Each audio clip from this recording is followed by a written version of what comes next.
I was really surprised, Peg. I saw this coming a long time ago, but it was still a shock to see it happen. It's not just that I was hurt, but also that I saw it coming. I guess I was hoping for something different. I don't know what she sees in him. He's younger than me, good-looking, rich, athletic, and outgoing. I guess he has a lot going for him, but I don't see what she sees in him. I tried to ignore my thoughts, but they wouldn't stop. I punched him in the face. The point is, Peggy and I are married, and that implies certain vows. If she wanted to sleep with other guys, she should have demanded a divorce or an open marriage. There's no excuse for cheating. That's why I was seething with righteous anger as I watched her slip out the side door in the company of a tall, muscular copyright infringer. I recognized this guy even with his fake beard hiding his face. You couldn't mistake this Hulk. I'm pretty sure Randy Horsemuller was there. He should have worn a __Mack truck suit to hide his physique. Peggy's outfit was even less disguising. She chose a lecherous version of Halle Berry. This is the least sexy version of the famous supervillain, but the arms are exposed. This is more than just leather pants, raw and with cat ears. Before closing the door behind him, Blackbeard Randy took a quick look around to make sure no one had noticed them leaving. It seemed like he was happy that they'd managed to slip out without being seen. Of course, he was wrong, but it's understandable. He was looking for Ben Buford, not a ninja in black. Peggy probably told him that her husband was on a business trip for Halloween. She was wrong, but I followed the couple anyway. It didn't take long. The door was locked. They were getting away. My ninja skills were thwarted by the $20 lock. This was embarrassing. Well, if you can't go straight through, you should just go around. I started making my way through the building to the front door. This proved to be easier said than done. The main hall was crowded with happy and drunk people in brightly colored Monster Mash costumes. I made it halfway through before my progress stopped. Something red, green, and smelling lichen. I was grabbed and hugged by a brewery. "Who are you and why aren't we having sex yet?" I mumbled to a drunk Poison Ivy. Its secret identity was local real estate agent Marge Alling. I said, "No way. I'm death incarnate."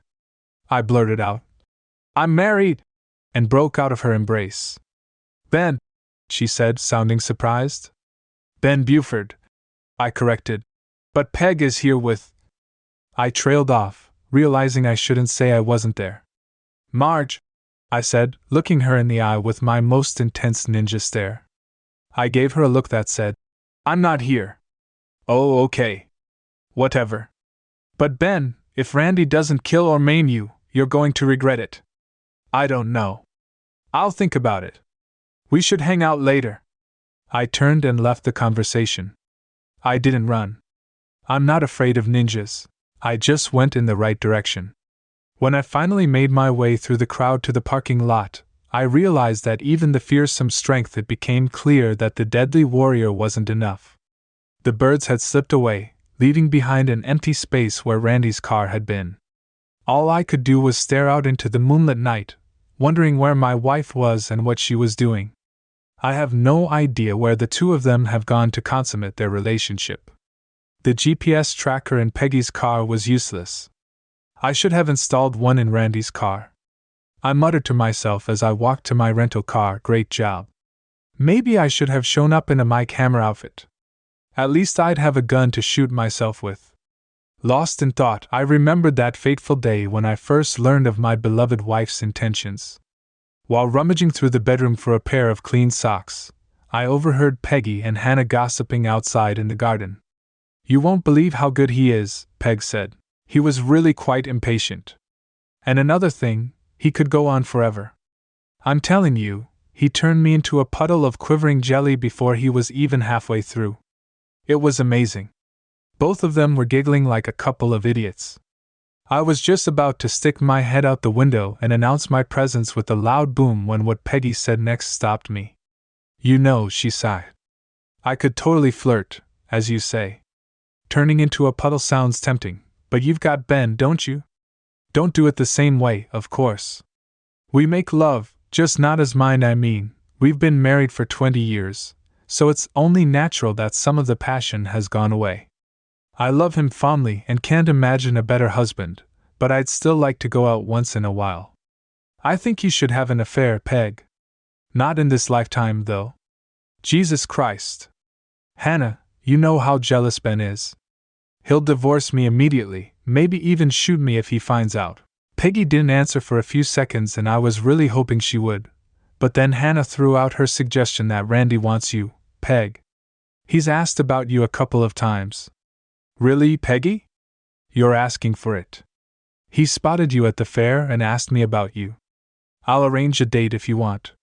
Come on, Peg. Life is short. Have fun.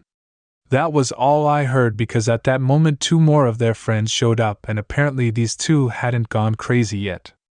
I quietly walked out of the bedroom with my head filled with, Peggy wants to change my Peggy. I'm not going to stop her. In fact, I'm going to help her. I think that her intent to change is already reason enough for divorce. So, the only one who can stop Peggy from killing our marriage is Peggy herself. I don't want to live for years in a fog of mistrust. So, I decided to escalate the problem and give her an opportunity. In other words, I was going to give her a rope long enough to hang herself with. Then I'll see what happens. Either she will remain faithful or I wanted proof as soon as possible. I got on Peggy's phone and put a GPS tracker in her car. Finally, I told her I couldn't go to the Halloween party because of a business trip. Halloween is the only time of year when people have a legitimate reason to dress up, so it's perfect for cheating. I expected the 2 fools to try to meet up in rooms or deserted locations. As it turned out, Peg made plans to meet Randy at the party. I'm going to attend and catch them in the process. That's why I'm sitting in a rental car, dressed as a scary character, and not sure what to do next. I set the trap on my wife, and Randy is probably using it right now. But remember the true power of the Shadow Warrior isn't in his deadly kung fu or destructive weapons. It's in his ability to think creatively and turn defeat into a crushing victory. It suddenly hit me that Peggy has an Achilles heel, her phone. I could stop her leaving her car, but I couldn't stop her leaving with it. It's her lifeline. She stores her entire life, calendar, contacts, email, social media, and more on it. It's always on the nightstand when we make love, it's with her in the bathroom when she goes to the restroom, and it's attached to her arm when we got in touch with her and found out that her little gadget might end up being my best ally. I started with the obvious. I called her, but there was no answer. I didn't expect anything different. Nobody wants to be disturbed during a romantic encounter. But at least it confirmed that her phone was on. It was awesome, apparently. The ninja gods are on my side. The second stage of my battle strategy was to go to the tracking page on my phone and activate the Find Phone feature, which is a very useful service if you lose your phone or your spouse but happen to know a few minutes later. I got a map with her current location in the surrounding area. I knew this place well from when I was a kid. Labor's Point is a place for lovers. I have to say, Horsebrain seems like a very classy guy. He's rich as hell but too cheap to even hop into a hotel room to ruin my marriage. Instead, he drove Peggy to Labor Point and is probably going to sleep with her in the car like some teenager. Not that I'm complaining. It's made my task so much easier since I can catch my cheating wife red-handed. I didn't have to break into a hotel or trespass on private property. I just opened the car door and took a few pictures of Peggy. Then I could head to the lawyer's office. That's when I remembered the third way I could use her phone, the spy I had installed. I quickly called her again, adding the hashtag and activation code. At first, only beeps and clicks were heard, but then Peggy and Kana's voices came through on the speaker. Oh my God, Hannah wasn't exaggerating. You're huge, Randy, and it's all for you, Tiny. I could taste the vomit in my mouth. Sweetie, did he just call my wife a teddy? I chuckled.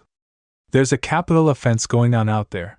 I wasn't spying on them, I was gathering information. After a while, Peggy spoke as if she changed her mind.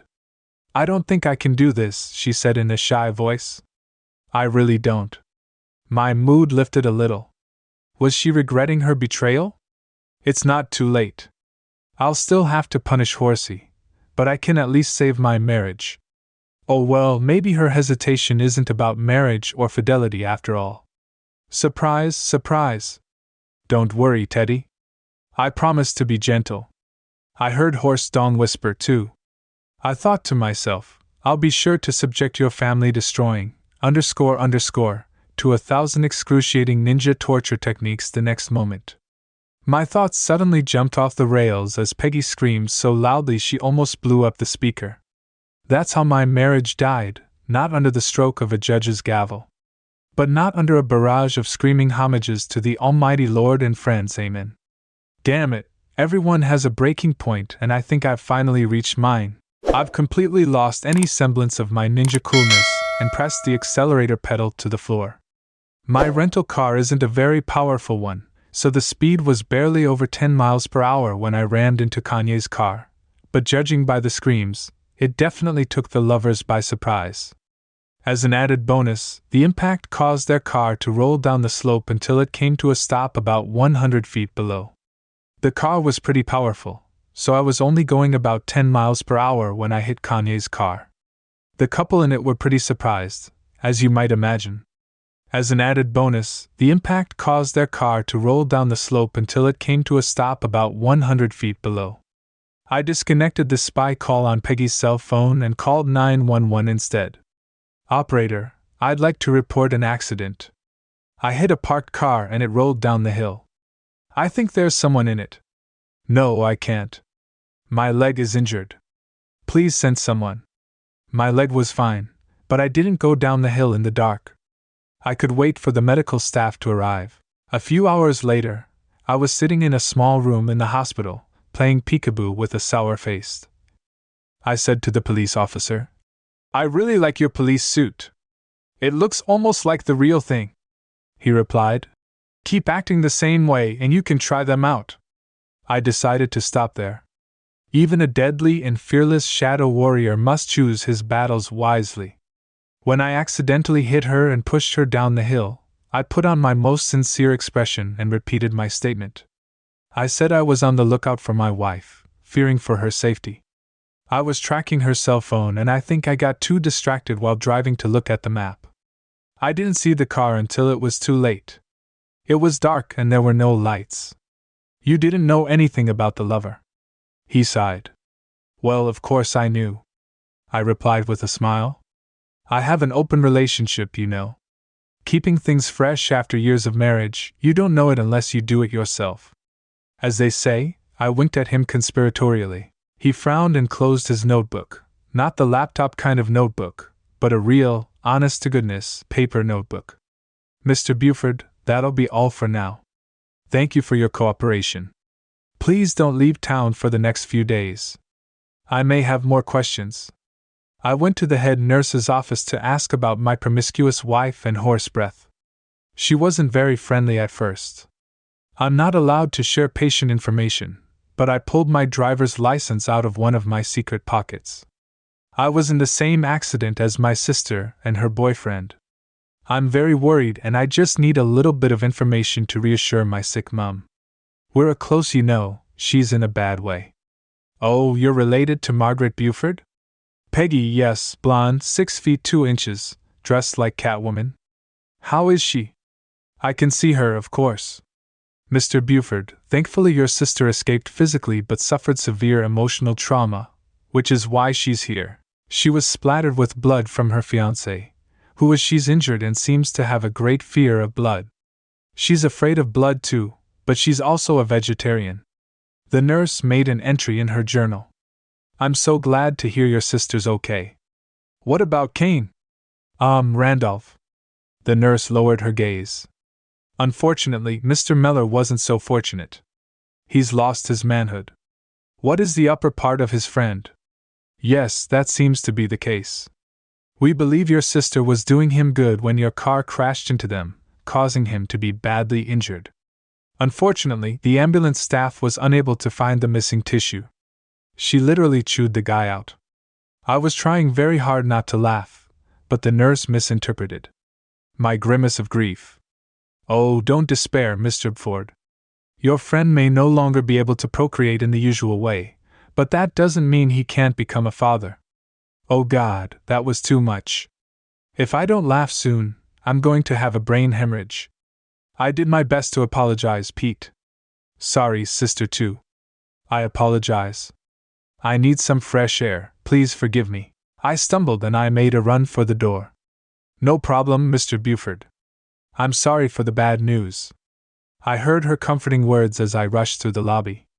I barely made it outside and rounded the corner of the building before bursting into a fit of laughter.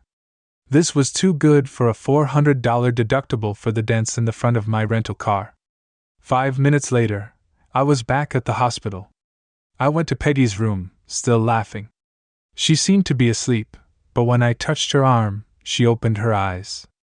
Ben, she said, hugging me. I'm sorry, love. What happened? I thought you were at the Halloween party tonight. I was, but I felt sick and wanted to go home, so Randy offered me a lift. On the way, we had a minor car accident at the lover's place. Yeah, Randy had some business to take care of, so we had to stop. I couldn't believe she was still lying there. How stupid does she think I am? We're married, after all. She should know better than me. I decided to play along a little. Never mind, Peggy. The important thing is that you're okay. I should go and thank Randy for looking after you. He's being treated in the West Wing. He's in a worse state than you are. Peggy looked concerned and seemed genuinely worried about the welfare of horse manure. Yes, the marriage is definitely over. What about him? She asked. Apparently, he's a head shorter. I couldn't help but giggle. Peggy stared at me in horror. Don't be silly, she said. Not on that head, the other one. She clutched her hands over her mouth, and I continued. I'm sure she'll be out somewhere within the next 24 hours. Isn't that right, Plucky? I left Peggy in a state, alternating between hysterical crying and fontaining vomit. I was disappointed in her. After all, I thought she was a devout vegetarian. On my way out, I stopped at Ree's room. He didn't look well, which lifted my spirits. The entire lower half of his body was bandaged up, and he was hooked up to several IVs. It was a scary sight. Hey Randy, how's the head? Mr. Buford said with a slight smirk. What can I do for you? Look, let's not beat around the bush. The bush. Okay, the fact is, earlier this evening you had sex with my wife. A gentleman would never admit to that. He said with a grin that would normally have annoyed me. Look, Randy, I get it. You were too full of hormones and you lost your head. It could have happened to anybody. I'm glad you understand. Mr. Buford said, somewhat puzzled. Of course I understand. Randy, and I don't see why this minor incident should cause us to have a disagreement. I couldn't agree more, Mr. Buford. Life's too short to keep having disagreements over little things. I understand, but why do you keep mentioning the head? It's not funny, really. I'm sorry, Randy. You seem to have lost your head, but I hear you still have a lot of extra centimeters. No, he exclaimed. He started grabbing at the bandages like a madman since Randy seemed to be busy. I decided to leave. I'm going home, Randy. Happy Halloween. On my way out, I ran into the head nurse. I'm going to have to ask you to stop seeing other patients, Mr. Ford. You seem to be having a negative effect on them. Wouldn't it be better if you left the building immediately to calm your sister? We had to restrain her on impulse. I grabbed her head and pulled her to me. I love hot women in uniform. I kissed her hard and passionately. Then she was left standing there with a flushed face and looking at me with dazed eyes. She looked like she was going to either say something or slap me, but at that moment Randy started screaming at the top of his lungs. I guess he finally got those bandages off, as the nurses rushed into Ryan's room with a set of syringes. I quietly walked out the front door into by now, it was a cold October night. I had seen my marriage destroyed, avenged my wounded pride and humiliated the bad horse. Not so little for a few hours of work, but the night was still in full swing. I was still dressed in my cold ninja costume, and I still had an unpaid bill to Hannah for enabling my wife. Oh, And Halloween wasn't over yet. This was the end.